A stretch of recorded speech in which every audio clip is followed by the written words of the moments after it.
আমি ভাবলাম আরেকটা ভিডিও আপনাদেরকে দিই, কেননা বেসিক্যালি সকলের মধ্যেই একটা কিউরিওসিটি রয়েছে যে মনোক্রিস্টালাইন সোলার প্যানেল লাগাবেন না পলিক্রিস্টালাইন। আমি শুরুর দিকের আমার ভিডিওগুলোতে প্রথমে বলেছিলাম আমি যখন টাটা সোলারের কাছে ভেন্ডারদের সাথে কথা বলি ওদেরকে আমি ইনিশিয়ালি মনোক্রিস্টালাইনই লাগাবো বলে বলেছিলাম, কিন্তু ওদের কাছে তখন প্যানেল ছিল না বলে ফাইনালি আমি আর দেরি না করে পলিক্রিস্টালাইনই লাগাই।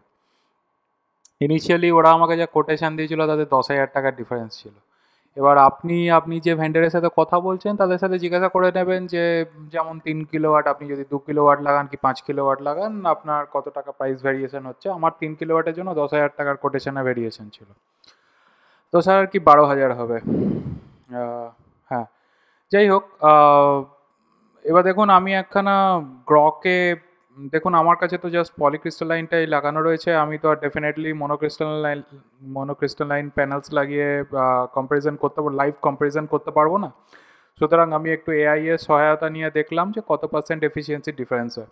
মনোক্রিস্টালাইন নাথিং বাট ওটা আপনার লো লাইট সিচুয়েশানে, যেমন ধরুন বর্ষাকাল বা শীতকাল, আপনি যদি আমার সমস্ত ভিডিও দেখে থাকেন দেখবেন আমাদের প্যানেলগুলো usually towards north direction slope করা থাকে। তার মানে সূর্যের যখন দক্ষিণায়ন হয় বা শীতকালে যখন সূর্যটা একটু দক্ষিণ দিকে চলে যায় তখন ডিরেক্ট আলো অতটা আসে না আর কি। তো প্রোডাকশান ডেফিনেটলি ড্রপ করে, 7-8 ইউনিট অ্যাভারেজে আসে। গরমকালে ইউজুয়ালি যখন উত্তরায়ণে থাকে সূর্য, তো উত্তর দিক থেকে ডিরেক্টলি হিট করে সোলার রেজ, তো ডেফিনেটলি প্রোডাকশন বেশি হয়। এনিওয়ে মনোক্রিস্টালাইন হলে অ্যাকর্ডিং টু গ্রক 15% আপনার অ্যাটলিস্ট 15 to 22% এফিসিয়েন্সি বেশি মনোক্রিস্টালাইন প্যানেলসে then polycrystalline. I am sorry, actually আপনার যা দেখছি 2 থেকে 5% বেশি। এটাতে মনোতে হচ্ছে আপনার 15 থেকে 22% এফিসিয়েন্সি আর পলিতে হচ্ছে 13 থেকে 16% এফিসিয়েন্সি। তাহলে বেসিক্যালি দেখুন কোনো একটা দিনে 2-3 টাকার মতন আমার এক্সট্রা প্রোডাকশান হবে।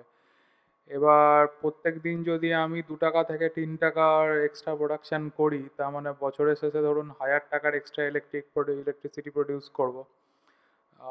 10,000-12,000 টাকা আমার রিকভার করতে মানে আমি আমার কোটেশন ধরেই চলছি প্রায় 10-12 বছর লেগে যাবে। I think that's a quite a higher payback period to be honest. So I am happy with my polycrystalline solar panels. যদিও আমি আপনার এই ভিডিওটার সাথে আরেকখানা ভিডিও অ্যাটাচ করব। আমি এডিটিংয়ে অতটা পারদর্শী নই, I am not that skilled.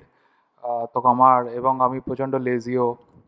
আমার এই চ্যানেলটা তো ডেফিনেটলি মনিটাইজ নয়, তো ক্ষমা করবেন আমার পুয়ার ভিডিও ওয়ার্ক।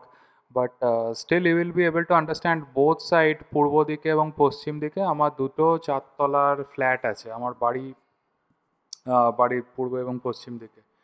তাতে আমার মনে হয়েছিল ইনিশিয়ালি যে মনোক্রিস্টালাইন হলে হয়তো বেটার হতো, কেন কি একটুখানি হলেও তো ছায়া পড়ছে সকালবেলার আর বিকেলবেলার, তো হয়তো একটু প্রোডাকশানটা বেশি হতো। কিন্তু টু বি অনেস্ট আমার মনে হয় ইটস ওকে। মানে আমার ইলেকট্রিসিটির বিলের একটা ভিডিও আমি পোস্ট করেছি এর আগে, আপনি যদি দেখেন তো I am okay with the performance.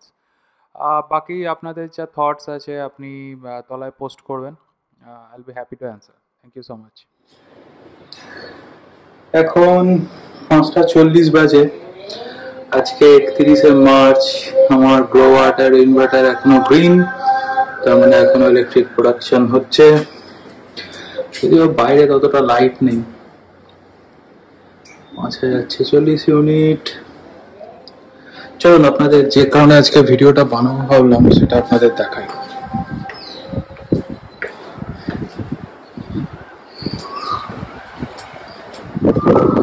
আমাদের বাড়ির উত্তর দিকে একটা ফ্ল্যাট শুরু হয়ে গেছে, দেখতেই পাচ্ছেন অলমোস্ট রেডি।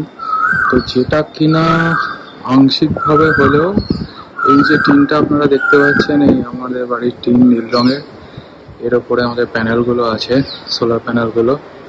এবার এটার ছাদে পাঁচিল হয়ে যাওয়ার পরে হয়তো গরমকালে একটুখানি হলেও রোদ কম আসবে পূর্ব দিক থেকে। আর অলরেডি পশ্চিম দিকেও একখানা ফ্ল্যাট আছে, এটার জন্য খুব একটা ডিফারেন্স নেই, যদিও প্রথম দিন থেকেই এই ফ্ল্যাটগুলো রয়েছে। চলুন বাকিটা অন্য জায়গা থেকে